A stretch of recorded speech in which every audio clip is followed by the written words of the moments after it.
चिड़िया अपनी बेटी के साथ उड़ती हुई जा रही थी। वो उस जंगल में नई आई थी और उसने अपने लिए एक घोंसला भी बनाया था। सामने बैठी एक कौवी अपनी चोंच के साथ एक घोंसले को तोड़ रही थी। चिड़िया जल्दी से उस कौवी के पास जाती है, मगर कौवी अपना काम जारी रखती है। कौवी बहन, आप ये घोंसला क्यों तोड़ रही हैं? तुम्हें कोई एतराज है? ये मेरा घोंसला है। मैंने नया घोंसला बना लिया है, इसीलिए मैं अपने पुराने घोंसले को तोड़ रही हूँ।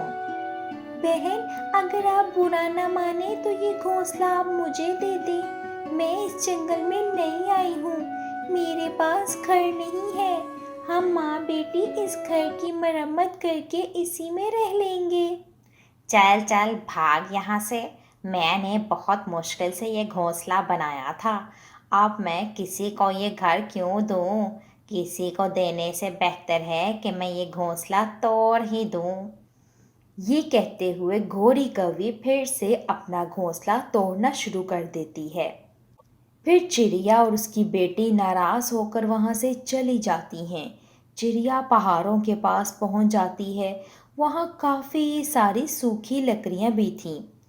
मामा, कोई हमारी मदद नहीं करेगा, हमें खुद से ही अपना घर बनाना होगा। हाँ गुड़िया बेटी, हम अभी घर बनाना शुरू करते हैं। आप छत पर डालने के लिए सूखा घास लाओ और मैं लकड़ियाँ लाती हूँ। वो माँ बेटी अपना काम शुरू करती हैं। चिड़िया बड़ी लकड़ियाँ जोड़कर अपने घर की छत को मजबूत करती है और उसका बच्चा अपनी छोटी सी चोंच से सूखा घास जमा करता है। वो माँ बेटी सारा दिन काम करती हैं। ऐसे ही दिन गुजरते गए और फिर कुछ दिनों के बाद कौवी का बेटा जुग्गू अपनी माँ से कहता है, मामा मामा, मुझे स्कूल से छुट्टियां हो गई हैं, चले ना नानों के घर जाते हैं। रुको रुको जुग्गू, पहले मैं मिठाई ले लूं। खाली हाथ तो नहीं जाएंगे तुम्हारी नानों के पास।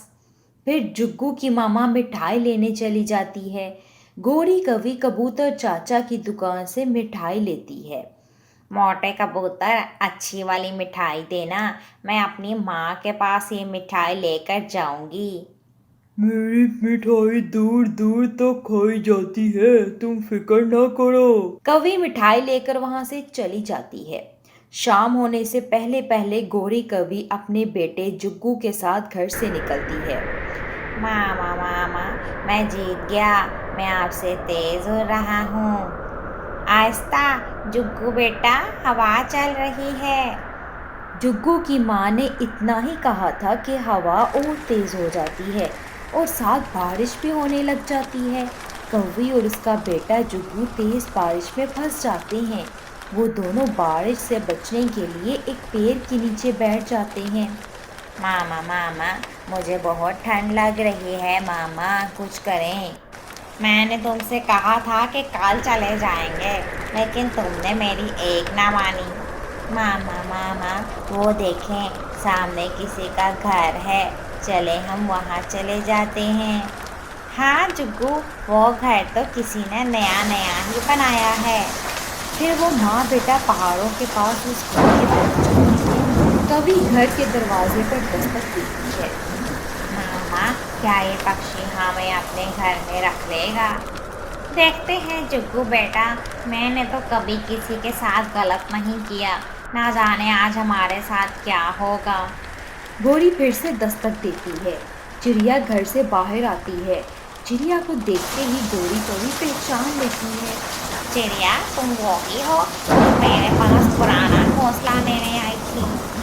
हाँ कवि, मैं वही चिड़िया हूँ। जब आपने मुझे अपना घोंसला नहीं दिया तो फिर मैंने अपनी बेटी के साथ मिलकर ये नया घर बना लिया। आप ऐसी बारिश में यहाँ क्या कर रही हैं? चिड़िया, मैं बहुत शर्मिंदा हूँ। प्लीज़ मुझे और मेरे बेटे को घर में पनाह देकर सर्दी और बारिश से बचा लो। आंटी, हम मेरी नानों के पास जा रहे थे कि बारिश शुरू हो गई। फिर चिड़िया कौवी और उसके बेटे को अपने घर में पनाह दे देती है।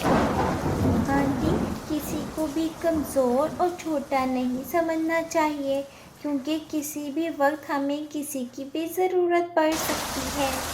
फिर चिड़िया कौवे को गरम गरम पकौड़े खाने को देती है। गुड़िया और जुग्गू खेलने लगते हैं।